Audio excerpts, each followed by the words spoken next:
নমস্কার বন্ধুরা, রিনাজ হোমলি কিচেনে সকলকে স্বাগত। আজ শেয়ার করব আমের টক ঝাল মিষ্টি আচারের রেসিপি। এখানে আমি আমাদের বাড়ির আম গাছে থেকে আমটা পেড়ে নেব। এই বছর অনেক আম হয়েছে, আর কয়েকদিন আগে ঝড় বৃষ্টি হয়েছিল, তাতেও অনেক আম পড়ে গেছে। তাও অনেক আম রয়েছে, আর একদম হাতের নাগালের মধ্যে আমগুলো দেখতে খুব সুন্দর লাগছে। এখান থেকেই আমি বেশ কয়েকটা আম পেড়ে নিয়েছি। তারপর আমটাকে আমি খুব ভালো করে ধুয়ে নিয়েছি। এখানে 7টা আম নিয়েছি। আমগুলো ধোয়ার পর গায়ে যে জলটা আছে, এই জলগুলো খুব ভালো করে মুছে নিতে হবে। তোমরা এটা হাওয়াতে শুকিয়েও নিতে পারো। আমি একটা সুতির কাপড় দিয়ে ভালো করে মুছে নিচ্ছি। আচার বানানোর সময় আমের মধ্যে যদি জল থাকে, তাহলে আচারটা তাড়াতাড়ি নষ্ট হয়ে যাওয়ার সম্ভাবনা থাকে। তাই প্রত্যেকটা আমকে খুব ভালোভাবে শুকিয়ে নিতে হবে। আমি এইভাবে একটা সুতির কাপড় দিয়ে মুছে নিলাম। তারপর আমি আমগুলোকে কেটে নেব।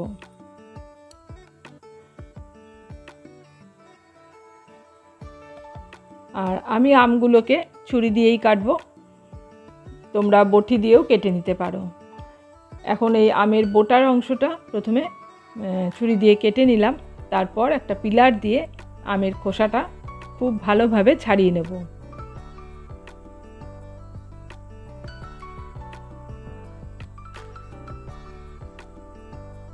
সমস্ত খোসা আমি ছাড়িয়ে নিয়েছি, আর এখন আমটাকে আমি টুকরো করে কেটে নেব।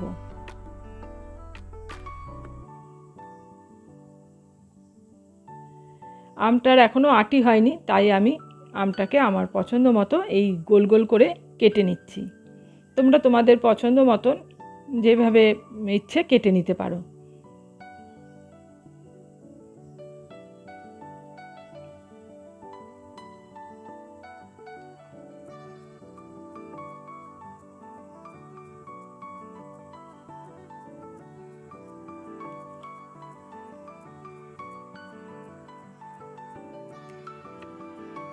আমটা কেটে নিয়েছি, আর এই আমের ভেতরের যে বীজটা, এটাকে ফেলে দেব।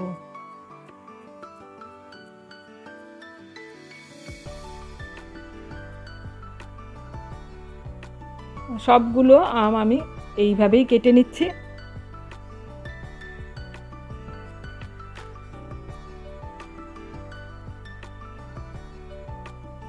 এইভাবে কেটে নিলে দেখতে বেশ সুন্দর লাগে, তাই আমি গোল গোল করেই কেটেছি।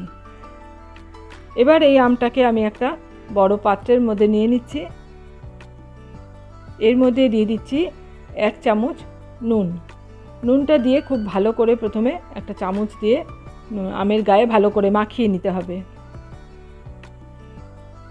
তারপর একটা ঢাকনা দিয়ে ঢেকে আমি 20 থেকে 25 মিনিট রেখে দেব।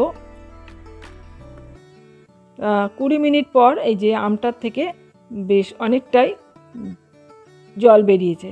এতে আমের যে টক ভাব, সেটাও অনেকটা কমে যাবে, আর একটা যে আমের কষ থাকে সেটাও বেরিয়ে যাবে। তো এখন আমি জলটা ফেলে দিয়েছি।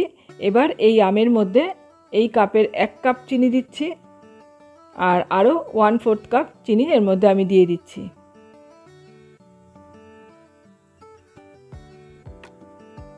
এবার আবারও চিনিটাকে খুব ভালো করে আমের সাথে মেখে নেব।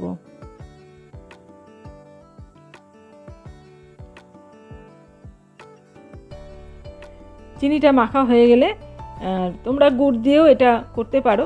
আমি চিনি দিয়ে আচারটা বানাবো। মাখা হয়ে গেলে আমটাকে রেখে দিচ্ছি। আর এদিকে আমি একটা কড়াই গরম করে নিয়েছি। এর মধ্যে দিচ্ছি 2টো শুকনো লঙ্কা, আর দিচ্ছি 1/2 চামচ ধনে, এই গোটা ধনে আর কি।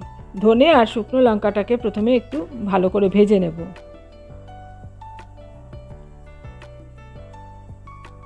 ভাজা হয়ে গেলে এর মধ্যে এখন দিচ্ছি 1/4 চামচ মৌরি, আর 1/4 চা চামচ জিরে, 1/2 চামচ 5 ফোড়ন। এবার এই সমস্ত মশলা আবারও বেশ কিছুক্ষণ নাড়াচাড়া করে ভেজে নিচ্ছি। ভাজা হয়ে গেছে। এখন এটাকে একটা ডিশের মধ্যে ঢেলে আমি ঠান্ডা করে নেব।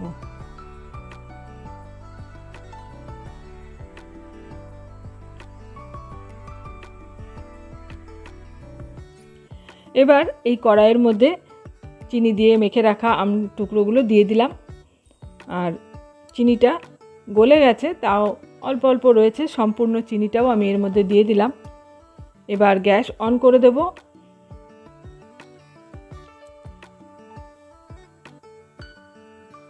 এর মধ্যে এখন দিচ্ছি হাফ চামচ হলুদ আর হাফ চামচ কাশ্মীরি লাল লঙ্কার গুঁড়ো। লঙ্কার গুঁড়োটা দিলাম, এটাতে রঙটা খুব ভালো হবে। আর ঝালের জন্য তো আমি শুকনো লঙ্কা ভেজে রেখেছি। এবার ভালো করে খুন্তি দিয়ে আমি নেড়ে মিশিয়ে দিলাম।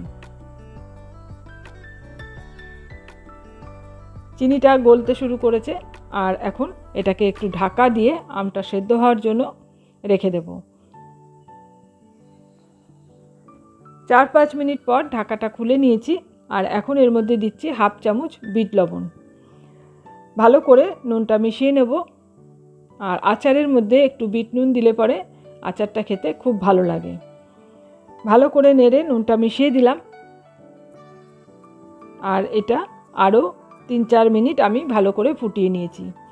আমটা ভালো মতনই সেদ্ধ হয়ে এসেছে।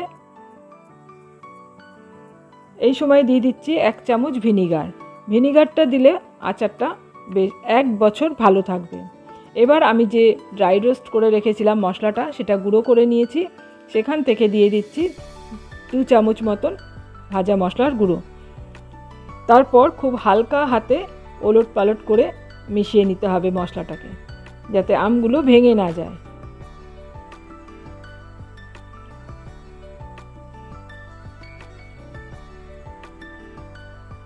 সমস্ত মশলাটা আমের গায়ে ভালো করে মিশিয়ে নিয়েছি। আর এখন যে একটু জল জল ভাব আছে, এটাকে আরও মিনিটখানেক সময় ফুটিয়ে আমি এটা শুকিয়ে নেব। গ্যাসের ফ্লেম অফ করে দিলাম। এবার আমি একটা পাত্রে এটা আমের আচারটাকে তুলে নিচ্ছি। এটা সম্পূর্ণ ঠান্ডা হয়ে গেলে আমি একটা কাচের শিশিতে ভরে রেখে দেব। আর এইভাবে একদম তেল ছাড়া, আর এটা রোদে দেওয়ারও কোনো ঝামেলা নেই, এইভাবে তোমরা আমের আচারটা বানিয়ে নিতে পারো। দেখতেও যেমন সুন্দর হবে, খেতেও কিন্তু খুব ভালো হয়। আশা করছি আমার আজকের এই আমের আচারের রেসিপি তোমাদের খুব ভালো লেগেছে। রেসিপিটা ভালো লাগলে একটা লাইক দিও, আর বেশি বেশি করে শেয়ার করে দিও। আর আমার চ্যানেল এখনও সাবস্ক্রাইব করা না থাকলে চ্যানেলটা সাবস্ক্রাইব করে পাশে থাকা অল বাটনটা প্রেস করে রেখো। পরবর্তী ভিডিওর নোটিফিকেশান তোমাদের কাছে চলে যাবে। আজ এই পর্যন্ত, আবারও চলে আসবো অন্য কোনো রেসিপি নিয়ে। এতক্ষণ আমার সাথে থেকে ভিডিওটা দেখার জন্য অসংখ্য ধন্যবাদ।